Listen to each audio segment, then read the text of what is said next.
Les jeux intitulés « Je reconnais un son » peuvent être pratiqués à 2 joueurs ou seuls, après avoir cliqué sur l'onglet « Mode solo », comme ceci.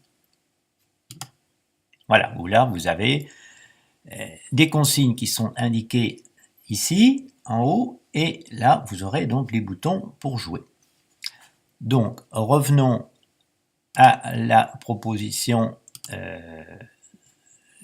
initiale, c'est-à-dire jouer à deux joueurs. Dans le cas donc où l'on joue à 2, l'un des joueurs s'installe face à l'écran avec la souris en main, tandis que l'autre, placé à ses côtés, utilise le pavé numérique du clavier ou mieux encore un pavé externe. À l'ouverture du jeu, 6 images apparaissent à l'écran.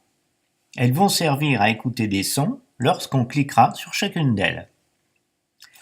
Dans un premier temps, le joueur face à l'écran prend connaissance des sons en cliquant sur chaque image et en maintenant la pression aussi longtemps qu'il souhaite les écouter. De cette façon.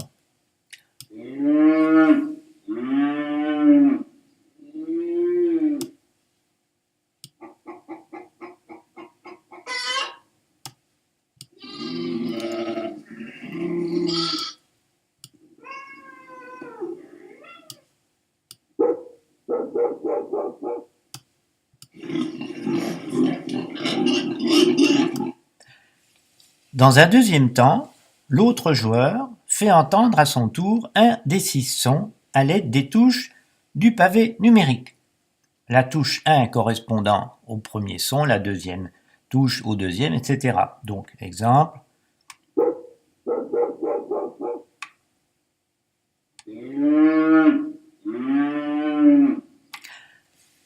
Lorsqu'il arrête le son, le premier joueur doit donc faire entendre le même, en sachant que le but du jeu n'est pas de réussir obligatoirement en une seule fois, mais qu'il a droit à plusieurs essais, si cela est nécessaire.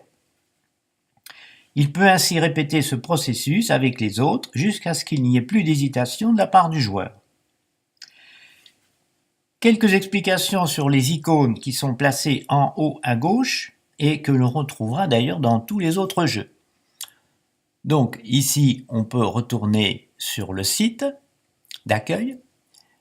Cette icône permet de refaire le jeu sans avoir à le refermer, et à l'occasion de cette manipulation, les images prendront un autre emplacement. Et ici, vous pouvez accéder aux consignes écrites concernant le fonctionnement de ce jeu.